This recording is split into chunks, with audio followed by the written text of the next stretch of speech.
Can't talk about Iraq without talking about Iran. Do you have to have one of all 57 genders?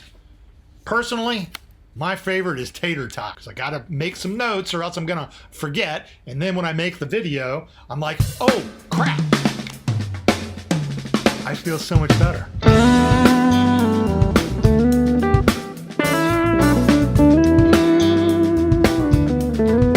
This is an update for 24 August 2021. Update for Iraq and Afghanistan. In Afghanistan, the Taliban continue their reign of terror. It's reported that the Taliban are hunting down interpreters and all sorts of other folks that are somehow associated with the American efforts there. And these people are being hunted down to be killed or to be marked for death at a later time. We still have no idea exactly how many Americans that we have stuck in Afghanistan that can't get to the airport to be evacuated out. Evacuations continue. They're evacuating thousands, but they are still underway, and we have no idea how we're going to get our fellow American citizens out of that country. The administration continues to gaslight the American people. They pretend that we don't understand the issues. When asked direct and simple questions, they redirect, talk about ending an endless war, which has absolutely nothing to do with the ridiculous plan and the botched effort to get out of Afghanistan and draw down. The administration has failed, continues to fail, to take any sort of responsibility for the elementary school plan to evacuate ourselves from Afghanistan. They continue to ignore the evidence coming out of Afghanistan in the forms of video and other reporting and pretend like we don't see it. We now have a U.S. armed Taliban whose troops are terrorizing the crowds in Kabul.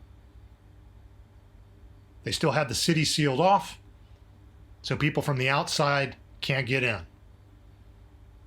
I don't know if anybody's trying to get out of the city, but certainly our citizens cannot get in to get on an airplane to get out of there. The administration continues to deny that relationships with even our closest allies are strained, despite the fact that it is evident in open source reporting. UK Parliament, of course, believe it was yesterday, held President Biden in contempt, something that hasn't happened since the year 1812. Some comments in the UK Parliament today were, quote, ghastly departure from Afghanistan and, quote, a stain on all of us. Our allies are horrified and our enemies are mocking, was another quotation from foreign press reporting. Even our most loyal allies are backing away from us. Germany is now talking to Vladimir Putin. At one point, during a point where he was answering some questions, the president made a statement, or he asked a question of his own. He said, what interests do we have at this point in Afghanistan when Al-Qaeda is gone? And within an hour, in a Pentagon briefing, personnel there said, quote, we know Al-Qaeda is a presence as well as ISIS. How is it that they are so disjointed? And why is it that they are so disjointed? CBS News and other polls show that the majority of Americans don't believe Joe Biden is capable of performing his duties as president anymore. They no longer believe he is competent. Now, many of us knew that 10 years ago, but it's absolutely doubly evident now. And despite all that, there's still no widespread discussion about resignation of the president, the vice president, or the cabinet. All these fundamentalist woke idiots who allowed this to happen or hatched the schemes themselves, we're not sure.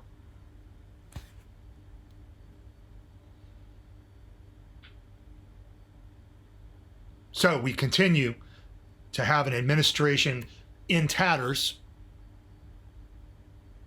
running the country.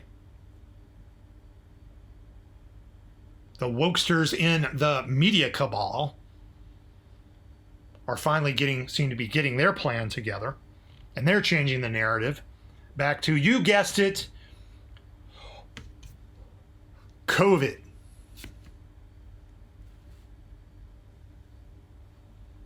From the administration's point of view, we are now concentrating on things like, quote, the number one terrorist threat to America is white nationalist violent extremism. And they're not kidding. Despite the fact that we're letting actual terrorists with ISIS and Al-Qaeda ties in through the southern border. We apprehended 4 about a month to 6 weeks ago. I don't remember exactly when. I just remember that the number was 4. We apprehended them, and God only knows how many more got through. And yet the southern border, a completely self-inflicted crisis, remains wide open. I predict that soon we're going to see violence within our own borders based on some of these folks that have gotten into our country. Now I wonder, is it a coincidence that the FDA magically approved the COVID vaccine here very recently? Food for thought. Is it perhaps an attempt to narrow Americans' focus onto the COVID issue and give the administration a win?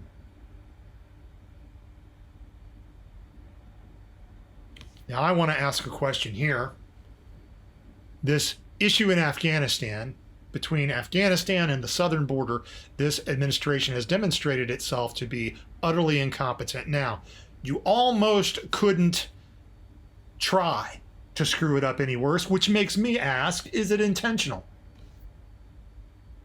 As I've stated, the southern border certainly was. A good case could be made that the Afghan debacle was. I'll leave that for you to discern for yourselves, but I ask you the question nevertheless. 25th Amendment is being widely discussed to remove Biden. That's not a surprise.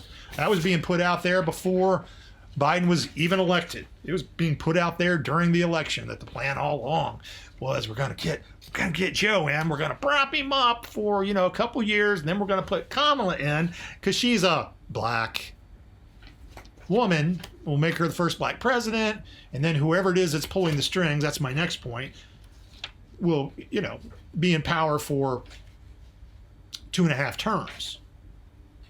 Full on decade. Boy, can completely remake the world that way, right? Well, who is pulling the strings? Because it sure as hell ain't Joe, and it sure as hell ain't Harris. Those two geniuses. I've picked vegetables before who have higher IQs than those two idiots. It's not Pelosi. She's not that smart. She's politically savvy. Don't underestimate her, but she is not that smart. None of them are. And don't let them convince you they are, because they ain't.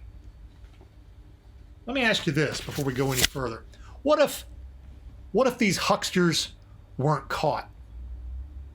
What if they had been able to sneak out of Afghanistan, leave a bunch of American citizens behind, and somehow they didn't get caught? Somehow word didn't get out. Do you think they'd be going back in to get Americans? Once again, I will leave you to wrestle with that question. I don't think they would, though. But who's pulling the strings? I'll tell you what, our national security establishment is full of power-hungry, well-connected, fundamentalist, woke folks like Mike Milley. I think that's his first name. Mark. Doesn't matter. General Milley, James Comey, John Brennan, etc., etc., etc. And they all love the administrative state and the power it brings. And they get seduced by going to all the right parties and getting to sip on a little bit of sherry with their pinky high and wear a freaking fancy suit and get interviewed by all the various wokester cabal in the cabal media folks. They're all members of many of these folks, they're all the FBI head, the CIA head, NSA. They're all in the executive branch. None of them are accountable to the people. None of them have to face re-election.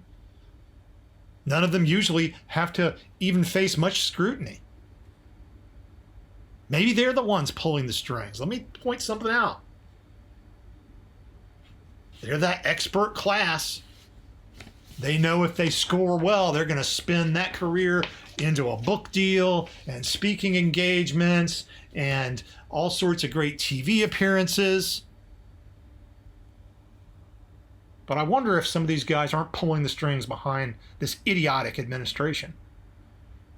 Guys like Michael Hayden, a 4-star retired Air Force general. Check this guy out. Director Security, National Security, 1999 to 2005. He loves warrantless surveillance. Director of the CIA, 2006 to 2009. He's a card-carrying woke fundamentalist. Loves the administrative state. Hates freedom. In fact, YouTube video was posted of Michael Hayden telling reporters at a press conference that, quote, probable cause is not required for all searches or seizures under the Fourth Amendment. He's been accused of lying to Congress during this 2007 testimony about the CIA's enhanced interrogation program. He lobbied to allow the CIA to conduct drone strikes purely on the behavior of ground vehicles with no further evidence of connection to terrorism. I want to know how it is a ground vehicle behaves that warrants a drone strike. I don't know. I would love to hear about that. So let me tell you, in 2014, Senate Intelligence Committee report cited an email prepared by a subordinate that indicated that as CIA director, Hayden had instructed that out-of-date information be used in a briefing to Congress so that fewer than 100 Guantanamo Bay detainees would be reported. Straight up guy, huh? But the administrative state is full of them. In the CIA, in the FBI, in the NSA, in the Department of Education, in the Department of Transportation, in the IRS.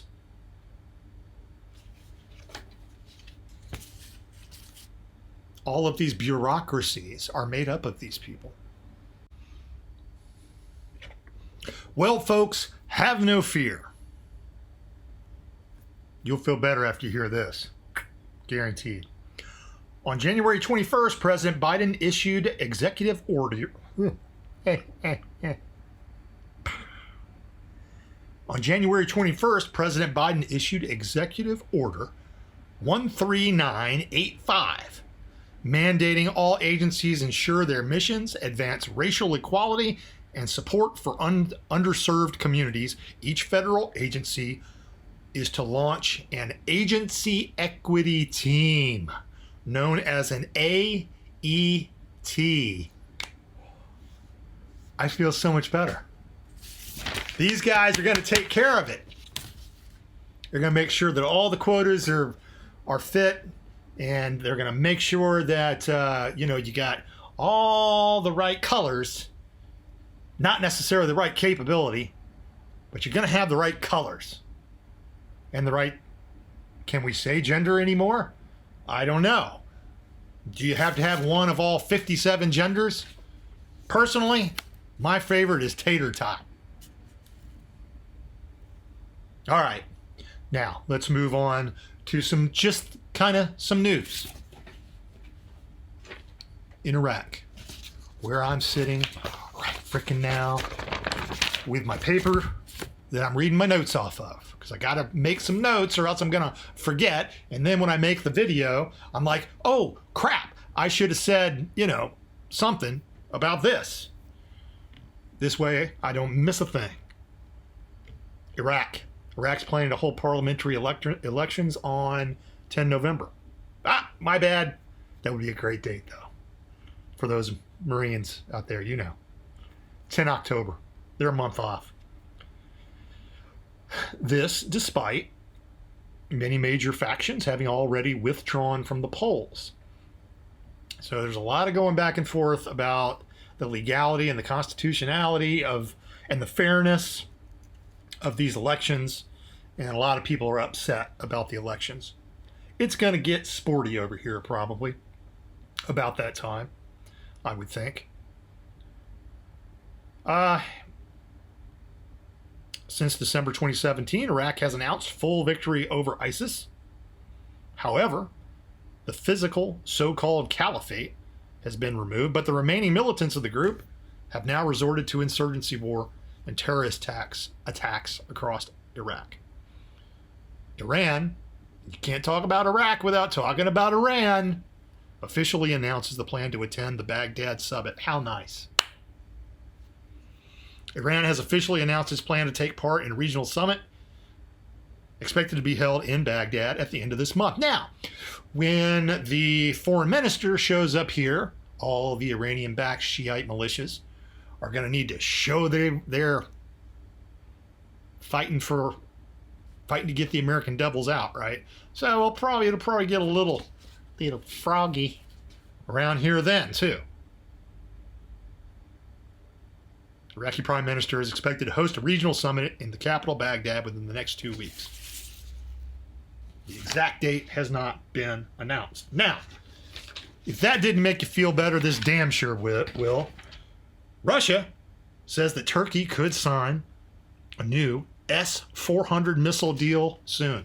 Nice.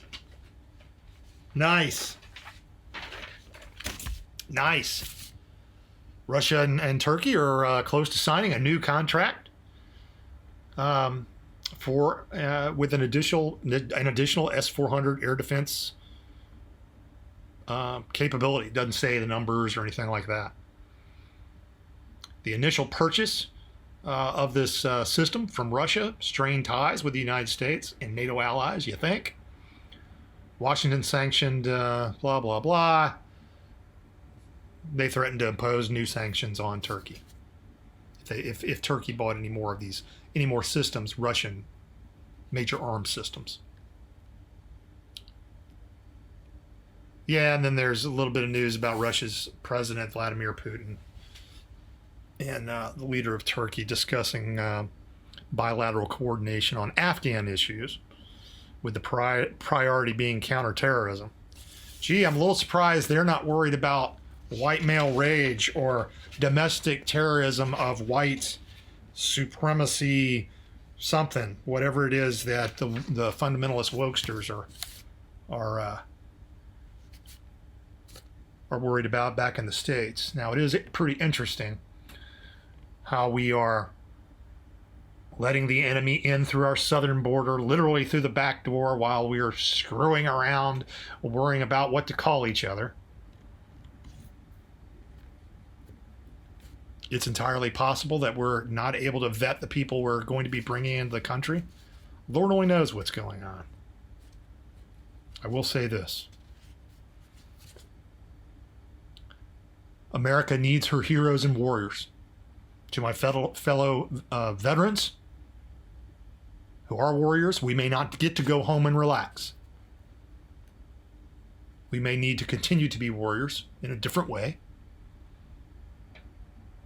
But America needs us to engage. To my fellow civilian citizens, all the rest of you, I'll say also, America needs her warriors and her heroes.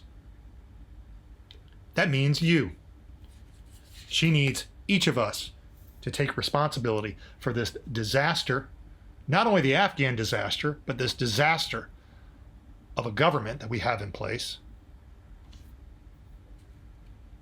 and work to change it back to something that at least resembles what was originally intended by our founding fathers in the founding document, the Declaration of Independence, in the Constitution and the Bill of Rights that we are now operating under, despite the perversions that have happened, particularly in the 20th century. So I call on you to educate yourself on your beliefs. Why do you believe what you believe? Or is it grounded in absolute truth? If so, become articulate. Learn how to articulate those beliefs. Don't back down from a discussion. You can have a friendly discussion and still disagree. Take action in the world. Be courageous. Act with truth. Talk to your neighbor.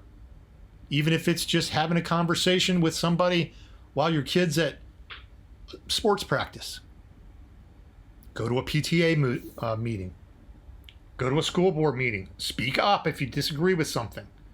If you're so inclined, run for local office. Run for state office. Heck, run for the Congress or the Senate. Why not? Normal citizens are stepping up all over the country and doing it. Why not? But each of us needs to engage in the way that we are capable. And we're going to have to engage as strongly, and we're going to have to work as hard as we can if we're going to get our country back. America is a one-off in the history of the world. Most Americans have no idea what they've got here.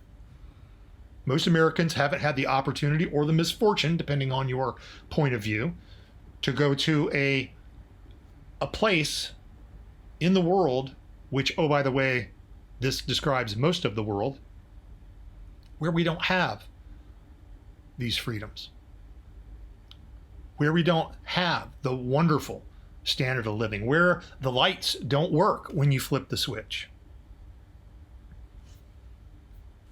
America is a one-off. Most Americans don't know what they have. Most Americans don't realize how thin the veneer of civilization is. And it's not their fault. But I need you to be with your eyes wide open and get engaged. Get off your butt and get engaged. And that is where I'm going to leave you this evening. Wherever you are, good morning, good afternoon, have a great evening. I will see all of you later. Bye.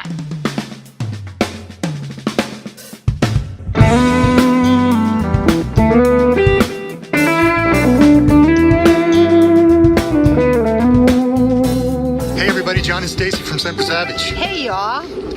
We are a veteran-owned company. We're family operated. And we are making some of the finest salad dressing and marinade on the planet. It's all natural. We're using the finest ingredients. Like extra virgin olive oil with no added water or sugar. No food, science, chemistry, craziness. It's homemade salad dressing and marinade in a bottle. And you're gonna love it.